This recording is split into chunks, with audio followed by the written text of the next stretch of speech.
Good afternoon. I look forward to meeting the EU leaders and to discuss NATO-EU cooperation. And NATO and the European Union, we are working together in many different areas. We work together on migration. We address the root causes through our presence in countries like Afghanistan, Iraq, helping to stabilize our neighborhood. But we're also working together in the Aegean Sea and in the Mediterranean. Currently, NATO has 10 ships and maritime patrol aircrafts helping to implement the agreement between Turkey and the European Union to curb the flow of migrants over the Aegean Sea. And we also provide help to the EU Operation Sophia in the Mediterranean. We work together on military mobility, infrastructure, legal hurdles to make sure that we're able to move forces quickly across Europe if needed. And we are also working together in the Western Balkans. We have been working together for many, many years. And it is really encouraging to see that there is progress, there is some hope. And later on today I will meet with Prime Minister Tsipras. Tomorrow morning I will meet with Prime Minister Zaev. And I will commend them both for their courage, for their leadership, agreeing on the agreement on the name issue. And I'm confident that when the NATO leaders meet at the NATO summit next month in Brussels, they will decide to open accession talks with the former Yugoslav Republic of Macedonia. Then I will also discuss transatlantic issues, the importance of the transatlantic relationship, and we should have no illusions. Europe and North America need each other, especially now when we see security threats, challenges we haven't seen for many decades. We have to stand together, Europe and North America. And NATO-EU cooperation is part of this transatlantic relationship, and therefore I also very much look forward to signing a joint declaration between President Juncker, President Tusk and me before the NATO summit. Secretary Stoltenberg, Axios is reporting this morning that at the G7 summit, President Trump said to his G7 counterparts here that it will be an interesting summit, referring to the upcoming NATO summit, because NATO is as bad as NAFTA. It's much too costly for the U.S. You've heard the reports about the worry leading up to the summit. What's your reaction to this quote from the U.S. president? I'm absolutely confident and certain that President Trump is committed to NATO. He has stated that in many meetings with me, but also publicly. But more important, he has proven his commitment to NATO, not only in words, but also in deeds. After Trump became President of the United States, the U.S. funding for U.S. military presence in Europe has increased by 40%. So the United States is increasing its military presence in Europe with more troops, more exercises, more pre-positioned equipment. So what we see is that both Canada and North America are stepping up their presence in Europe, and European allies are also doing more together. So I'm confident that the summit with President Trump and all the other leaders next month in NATO will make important, substantive decisions on how to strengthen the transatlantic bond within NATO. What about the Putin-Trump summit? What's your reaction to that? I welcome the upcoming meeting between President Trump and President Putin because I believe in dialogue, and NATO's approach to Russia is what we call a dual-track approach. It is defense and dialogue. For me, dialogue is not a sign of weakness. Dialogue is a sign of strength.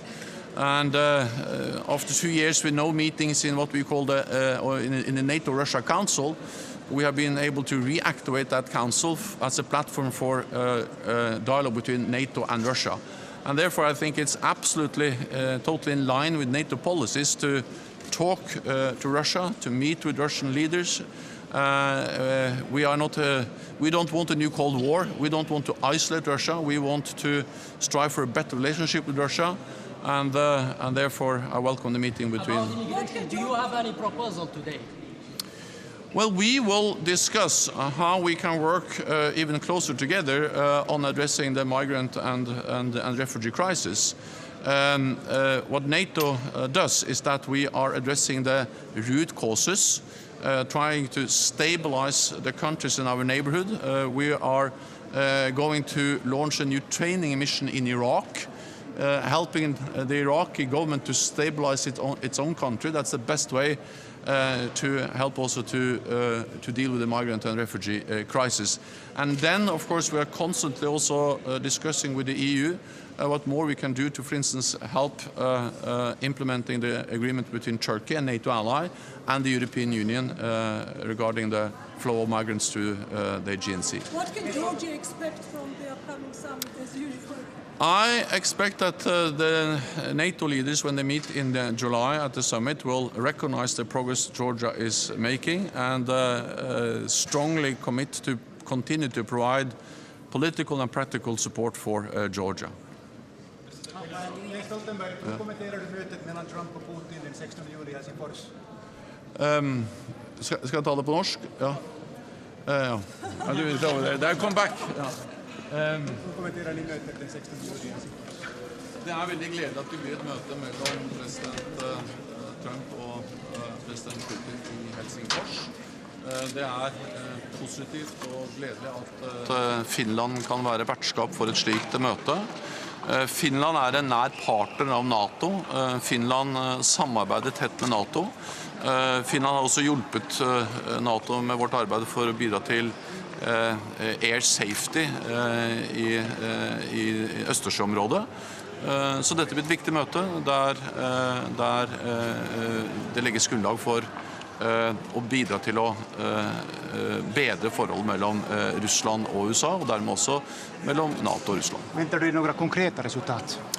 Det feil om jeg begynner å spekulere i det, men det som NATOs linje at vi ønsker dialog med Russland, vi ønsker ikke å isolere Russland, vi vil ikke ha en ny kald krig, vi vil ikke ha et nytt våpenkappløp, og derfor det viktig å ha dialog med Russland. Det NATOs linje, og jeg selvfølgelig også glad for at USA en del av den tilnærmingen til Russland. Vilken betydelse har det att det ordnas i Helsingfors?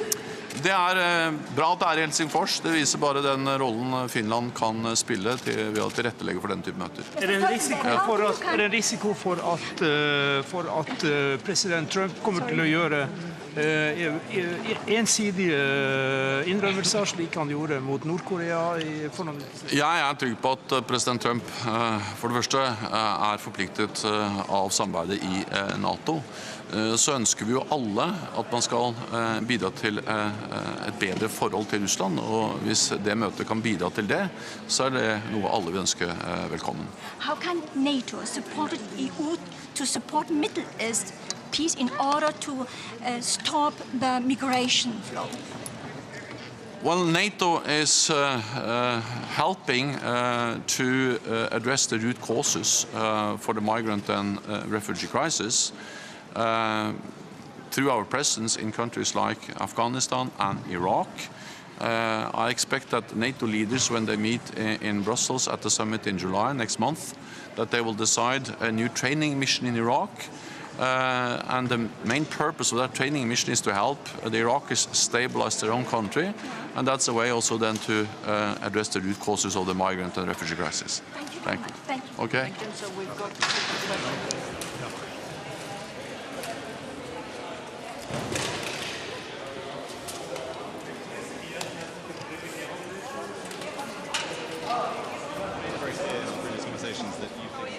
with Russia is important.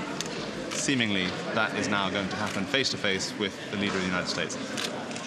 After his meeting with Kim Jong-un, there was a lot of criticism that he got nothing concrete in terms of assurances from the North Koreans. Can you give me something from NATO's perspective that you would consider to be concrete from Mr. Putin at this meeting? First of all, I believe we just have to talk to Russia, because Russia is our neighbor. Russia is there to stay. We have to talk to Russia partly to try to strive for a better relationship. But even without a better relationship, we need to manage a difficult relationship because we have more military exercises, we have more military presence along our borders. So anything related to transparency, reciprocal briefings on exercises, mechanisms for risk reduction to prevent any incidents or accidents will be very helpful. This is something NATO is very focused on, and I also know that the United States is focused on how can they manage the relationship with Russia in a way that prevents any incidents or accidents. Are you worried that it's going to be a symbolic meeting? I think it is important to meet because since Russia is our biggest neighbor, we need to work for a better relationship with Russia. And there is no way we can improve the relationship with Russia without meeting Russia. Dialogue is not a sign of weakness. Dialogue is a sign of strength. And NATO's approach to Russia is what we call a dual-track approach, meaning defense and dialogue. And as long as we are strong, as long as we are united, we can talk to Russia. That's also my experience as a Norwegian politician. I was Prime Minister in Norway, a small country bordering Russia. We were actually able to work with Russia on many issues, on border issues, military issues, environment, energy, not despite NATO, but because of NATO, because as long as we were part of a strong military alliance, we were also able to talk to Russia. Thank you so much. One question on Germany particularly, as takes the focus. At the upcoming NATO summit, how will you mend the disarray between the US and Germany underspending? So there are differences and disagreements between NATO allies on different issues, like for instance trade, the Iran nuclear deal. But at the same time, what we have seen again and again is that within NATO we have been able to overcome these differences and then unite around our core task to defend and protect each other. And I'm absolutely certain that we can manage this also this time because it is in our interest to stand together and we should have no illusions. Europe and North America, we need each other, so we have to stand together. On defense spending, I welcome the fact that Germany has actually started to increase.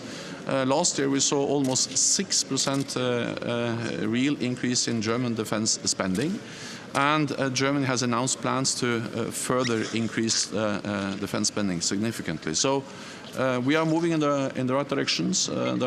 All allies have started to increase defense spending, and Germany is part of that. Thank you very much. Thank you.